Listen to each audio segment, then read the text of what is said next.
안녕하십니까. 네, 한국자치학회 사무총장 김보경입니다. 오늘 진행사회를 맡게 되었습니다. 인사드리겠습니다. 네, 오늘은 조금 더 자유로운 형식을 도입한 그 토론회이기 때문에 오늘 특별히 국민의례를 하지는 않도록 하겠습니다. 국민의례는 생략하도록 하겠습니다. 제가 지금 저희 첫 번째 순서로 먼저 소개해드릴 분이신데요. 유두선 은평구 주민자치협의회장님 오셨습니다. 큰 박수 부탁드리겠습니다. 네. 그 다음에 이상배 노원구 주민자치협의회장님 오셨습니다. 네. 감사합니다. 그리고 저희가 또 한 분, 우리 그 토론회에서 열심히 그동안도 토론 많이 해주셨는데요. 예, 성성식 은평구 주민자치협의회 고문님 오셨습니다. 네. 네, 감사합니다. 네, 토론자로 참석을 해주셨고요.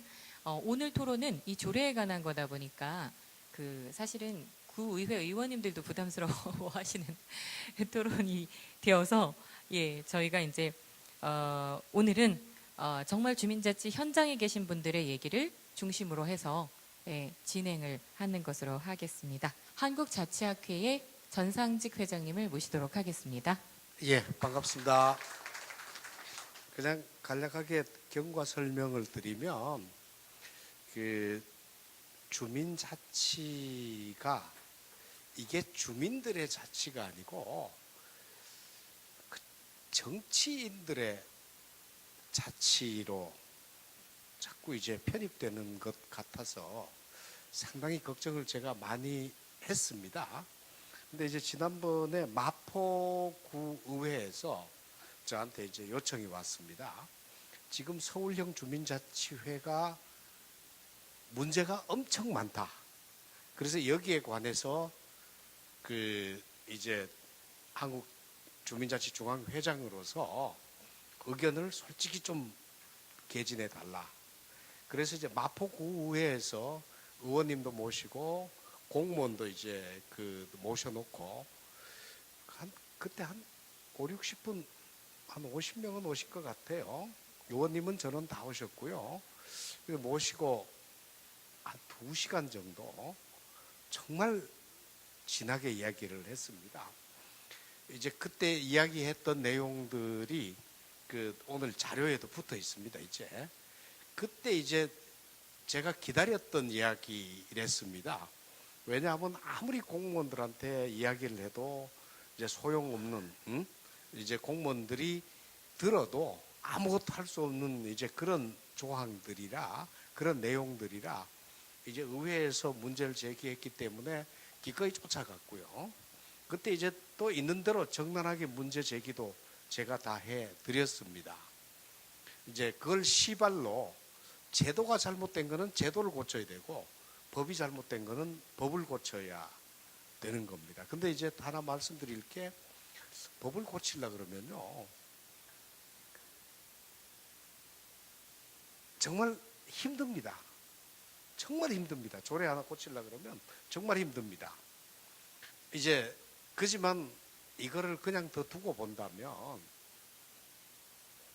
이거는 양심을 가진 사람으로서는 도저히 그냥 넘길 수 없는 일들이라 제가 이제 오늘부터는 이 불법 조례나 악한 조례는 반드시 고쳐야 되겠다.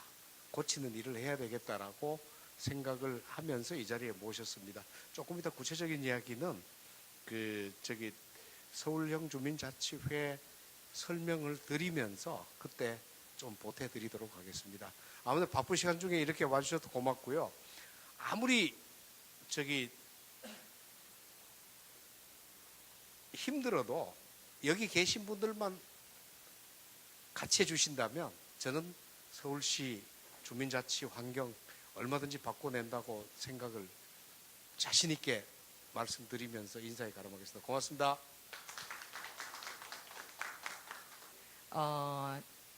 회장님의 인사 말씀 뒤에 이제 첫 순서로 일단 오늘 주제와 관련되어 있는 발표를 듣도록 하겠습니다. 예, 앞으로 나와 주십시오.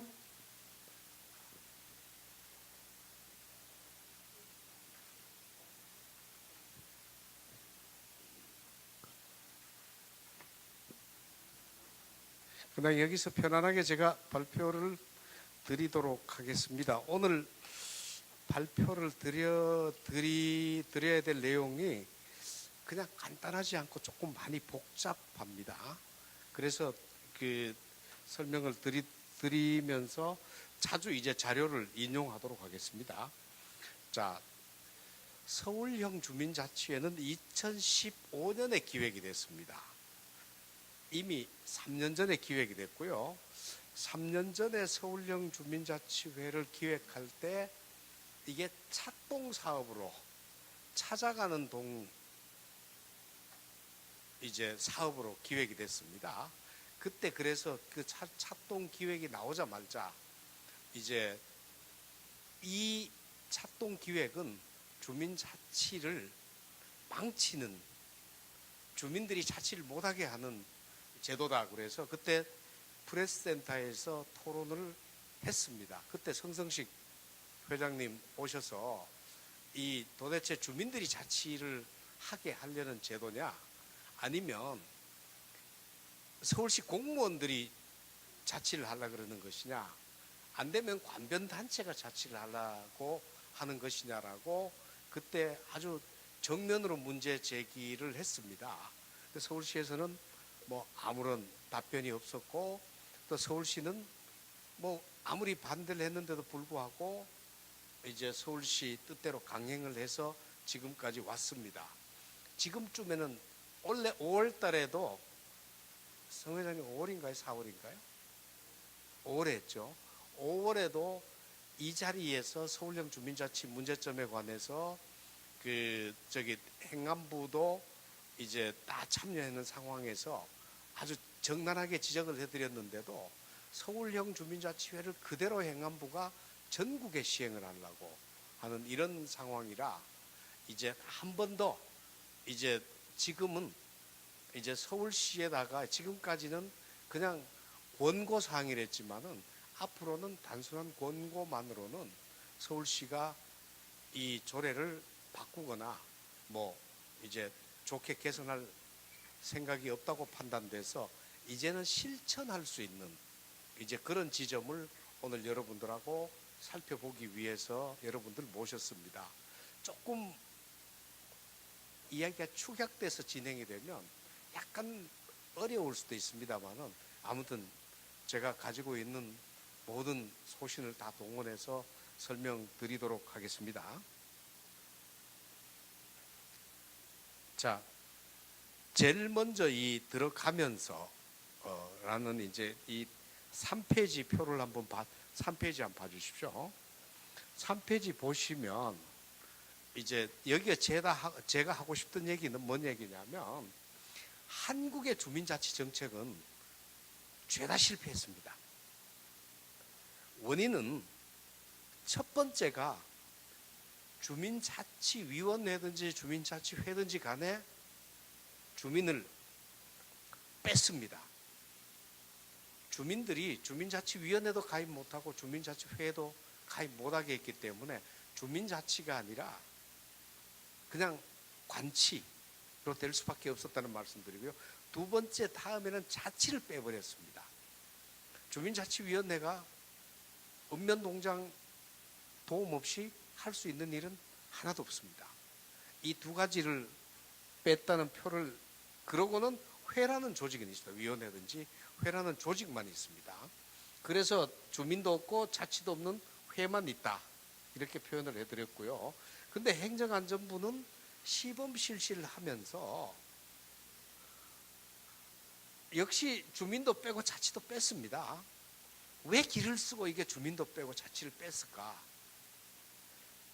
그냥 주민도 넣고 자치도 넣는 게 그렇게 힘들까? 어려울까?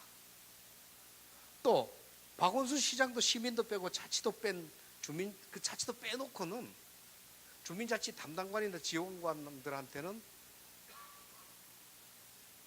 엄청난 인건비까지 줘가면서 주민자치 지원관들을 배치하는 것은 이건 또 뭔가?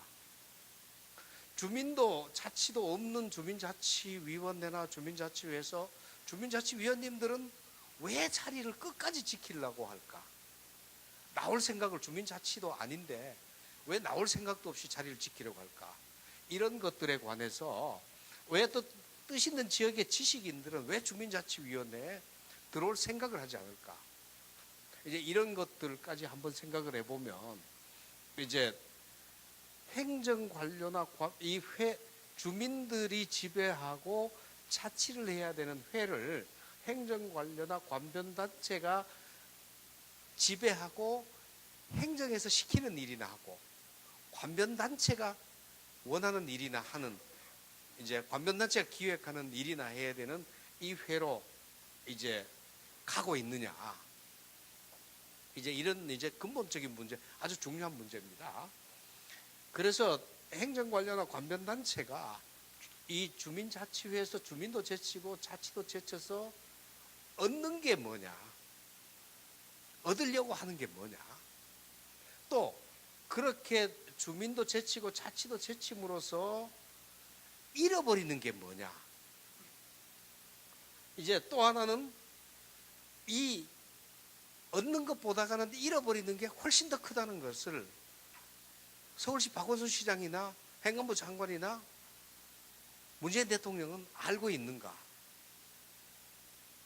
주민자치위원회가 읍면동장이 주민자치위원을 위촉하도록 만드는 것 하나 잘못했기 때문에 전국에 있는 9만 명 주민자치위원이 20년 동안 염장을 다 질러 놓은 겁니다. 읍면동장이 주민자치위원장 위촉하는 것 때문에 불편한 사람이 한두 사람이랬겠습니다. 제도 하나 잘못 만들어가지고 여러 수만 명을 괴롭힌다는 것은 이거는 나쁜 제도지 좋은 제도가 절대 아닙니다. 제도는 정말 편하게 하고 잘 되게 하는 거지 이렇게 나쁘게 하는 것은 절대 아니라는 생각입니다. 자, 이래서 원인을 살펴봤을 때 정부 관료들이 정부 행정체제 내에서 행정잣대로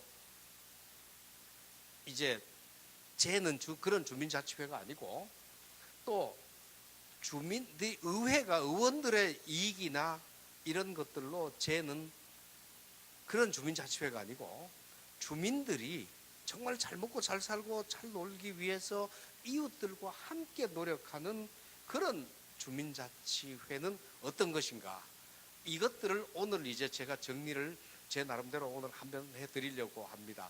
이제까지 여러 번 했습니다만은 종합적인 정리는 거의 오늘이 처음인 것 같습니다. 자, 그 다음 이제 이게 4페이지입니다. 4페이지에 보시면 그 주민자치 정의해서 이제 위에다가 써놓은 것들이 있습니다. 그 주민자치는 연관된 지역입니다. 그게 마을이든지 동네든지 근린이라고 어떤 걸로 표현하든지 간에 연관된 지역의 생활관계, 그 친목이나 민원을 해결하는 거나 같이 동네 필요한 사업을 하는 것을 지역의 주민들입니다. 이때 그냥 주민등록이 있는 분이나 없는 분이나 사업하는 분이나 다 포함할 수 있습니다. 이제 주체가 돼서 자치하는 체계입니다. 근데 이제 이런 원칙에 의해 놓고 봤을 때 이 원칙 하나하나에 맞아야 주민자치가 되는 거지 이 원칙에 어긋나면 주민자치가 되지 못합니다. 자, 먼저 이제 살펴봐야 될 일이 국가에는 영토, 영공, 영해, 국민주권, 국가는 이 세 요소로 구성이 됩니다. 자, 지방자치단체는 행정구역이나 시도, 시군, 구민, 지방자치권이 있어야 됩니다. 자, 이때 국가는 국가의 주권을 확보하기 위해서 외국과 전쟁을 합니다. 전쟁을 해서 지면 주권이 없습니다. 뺏기고 맙니다. 그렇지만 시군구나 이런 경우는 국가하고 전쟁을 하는 상대가 아니잖아요. 그러면 이 주권을 가지도록 나눠주는 게 분권입니다. 마찬가지로 주민자치회도 자치회 구역이 있고 자치회의 대상이 되는 주민이 있고 자치회를 운영할 수 있는 주민자치권이 있습니다. 이 세 가지를 주민들이 전쟁을 해서 확보해야 되는 게 아니라 국가에서 분권을 해줘야 되는 겁니다. 문재인 정부는 여기 22페이지에 이제 자세히 나와 있습니다. 한번 보십시오. 22페이지에 보시면 문재인 정부의 국정 전략 및 과제, 그래서 여기에다가 자세히 나타나 있습니다. 나타나 있는 내용을 보면 22페이지 표를 한번 보십시오. 표를 보면 그 중간에 있는 표입니다. 이제 국정 전략에서 풀뿌리 민주주의 분권 자치, 획기적인 자치분권 주민 참여 실질화, 이런 어떤 것들을 다 약속을 했습니다. 그런데 여기 표에서 분석한 대로 국정 전략, 지금 이제 이 서울시 주민자치회는 국정 전략에도 정면으로 위배가 되고요. 또 문재인 정부가 얘기한 국정 과제를 수행할 수 없도록 되어 있습니다. 수행이 불가능하게 되어 있습니다. 그게 분권이 잘못됐다는 거죠. 그 실제 자치와 분권의 관계를 살펴보면 식민지는 분권도 안 해주고 자치도 안 해주는 게 식민지입니다. 그렇지만 분권은 안 해주더라도 필요한 일은 알아서 하라. 알아서 하도록 그냥 회방 놓지 않는 게 이제 방치라고 그러는데, 조선 때는 이 상태에서도 주민자치가 엄청 발달했습니다. 그런데 지금 현재는 이제 분권은 해주겠다고 그러는데 주민들이 원하지 않는 분권, 본인들이 원하는 걸 시키는 거예요. 자치하지 말라는 거예요.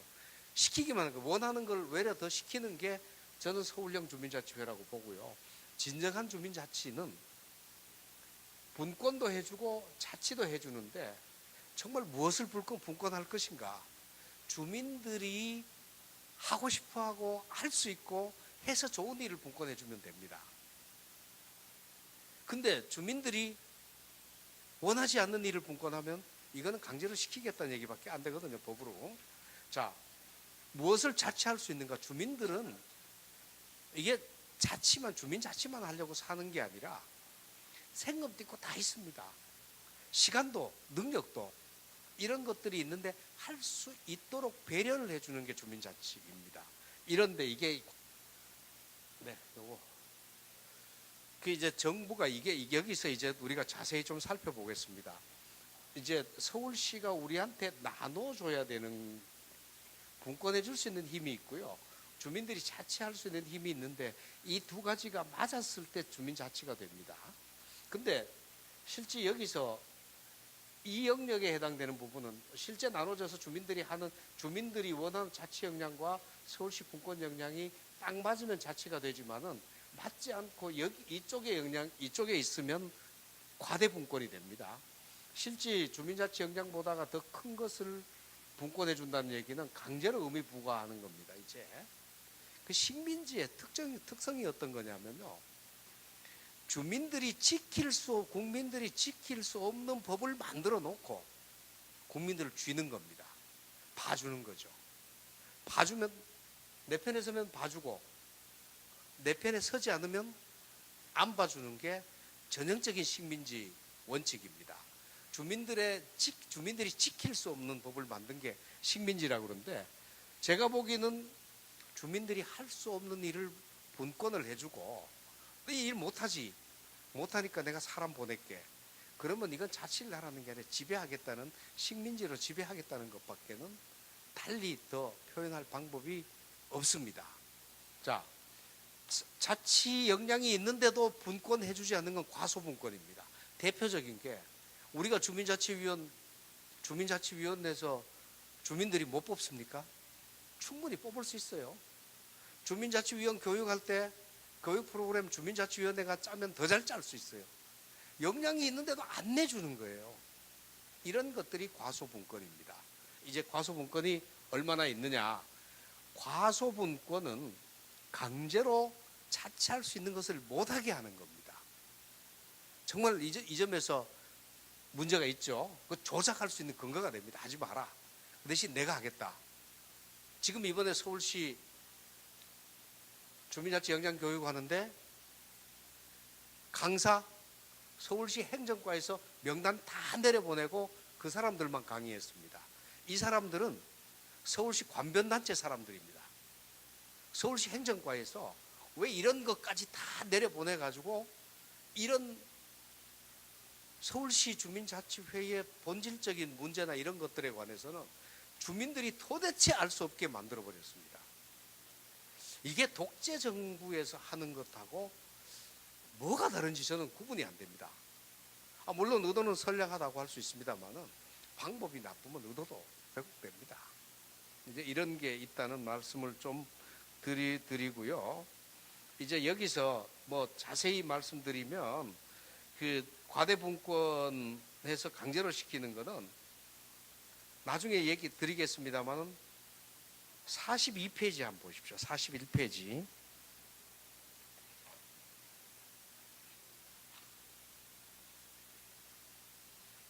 과대분권 해준 거. 제가 엉터리 분권 하나 해준 거 얘기. 자, 41페이지 보시면 서울시 조례, 이게 마포구 조례입니다만은 서울시 조례 갖고 만들었으니까 내용 똑같습니다. 자, 자치계획, 그래서 제20조 자치계획의 수립, 결정 및 효령. 주민자치회는 동주민의 의견과 요구를 수렴하여 자치계획을 수립해야 된다. 구청장은 자치계획이 원활하게 이행될 수 있도록 적극적으로 협력 지원해야 한다. 자치계획은 주민자치회의 정기회의의 의결로 위반되며 주민총회 참석자 과반수의 찬성으로 결정한다. 4번 주민자치회는 자치계획을 결정한 날로부터 2개월 이내에 자치계획을 구청장에게 제출하고 구청장은 이를 제출받은 날로부터 1개월 이내에 검토 및 반영 여부를 주민자치회의에 공식적으로 전달하여야 한다. 자, 여기서 이게 어떤 문제가 있는지 쉽게 잘 안 와닿죠, 그죠? 그 말하자면 주민자치회는 주민들이 자치를 하는 회인데 갑자기 조례가 나서가지고 자치계획을 수립해라. 근데 자치계획을 수립하라는 그 내용 43페이지 한번 볼까요? 43페이지 한번 보시죠. 자치계획에 제21조 들어가는 내용이 첫 번째 주민자치회 운영계획을 수립해서 구청장한테 보고하라는 겁니다. 이게 도대체 주민자치회가 구청장 하부기관입니까? 그럼 구청장은 이걸 검토해가지고 2개월 이내에 어떻게 할지 들어줄지 말지 의견 결정하겠다는 겁니다. 자, 이제 나머지 5번에 분과별 사업도 보고하라는 겁니다. 이게 주민자치 원칙에 맞다고 저는 생각하지 않습니다. 이게 강제로 의무 분권이 아니고 의무 부과하는 거죠, 그죠? 이제 이런 것들을 한번 우리가 서울시 조례를 보면서 이제까지 벌써 전혀 느끼지 못하셨다면 오늘은 제가 이제 낱낱이 짚어 드리려고 합니다. 그래서 한번 그렇게 한번 보시면 되고요. 여기서 저는 제일 기분 나쁜 게 뭐냐 하면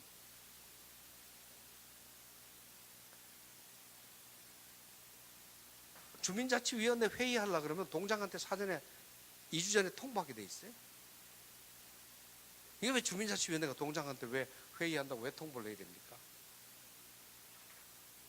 자, 이런 것들 하나하나 이제 짚어보죠.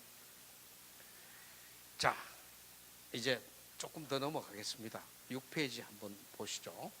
제가 지금 시간이 있으면 글을 다 써드렸을 텐데 워낙 시간이 없어 글을 못 쓰고 설명드리더라도 이해를 해 주십시오.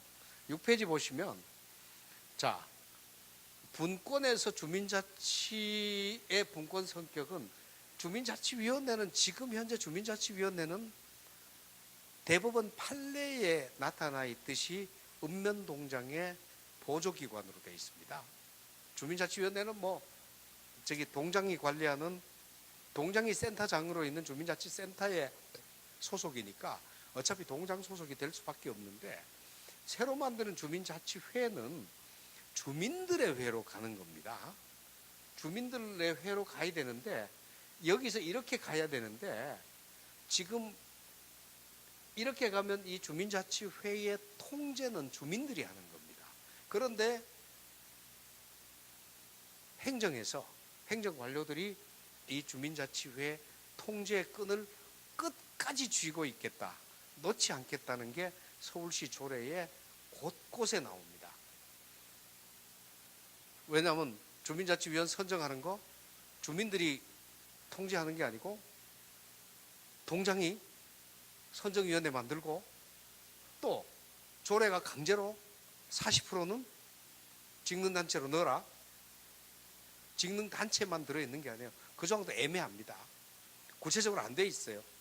시민단체 다 동장에 집어넣어도 아무도 이의 제기 못하게끔 아주 애매하게 만들어 놨습니다. 이제 이렇게 돼 있습니다. 이 회를 지배하려고 그러는 거죠. 자, 근데 여기서 중요한 거는 여기서 이걸 하나 할게요. 국가의 행정체계로 사회를 포섭하려고 해서도 안 되고 주민도 국가의 체계로 자치해서는 안 됩니다. 그래서 주민들이 자치를 해야 됩니다. 주민자치는 주민이 주체로 마을을 경영하는 것이므로 국가와 경쟁관계, 대립관계가 있으면 자치가 불가능합니다.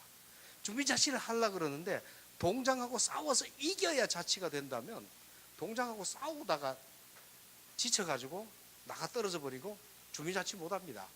주민자치는 동장하고 사전에 협의할 필요도 없고 동장하고 싸울 필요도 없고 주민들끼리 오손도손 자치를 해도 될지 말지 인데 통장이 나서서 동장이 나서서 의원이 나서서 견제를 하기 시작하면 주민자치 못합니다. 자, 이런 얘기 말씀드리고 싶고요. 자, 또 주민자치 지평은 이 분권된 사회에서 어떻게 보면 입법, 행정, 사법, 시장 모든 것을 다 문제로 삼아서 의사결정을 할 수 있는 어른스러운 조직이 돼야 되는 겁니다. 그러니까 주민자치회에서 결정을 해서 의회 보고 이러면 안 됩니다라고 얘기도 할 수 있고 또 구청장 보고 이러면 안 됩니다라고 얘기할 수 있는 이런 어른스러운 조직이 돼야 되는데 된다는 이제 말씀을 좀 드리고 싶고요. 그러나 주민자치는 철저히 내부적이므로 어떠한 아무리 호의적이더라도 외부 간섭은 독약이다. 이제 이렇게 정리하고 넘어가겠습니다.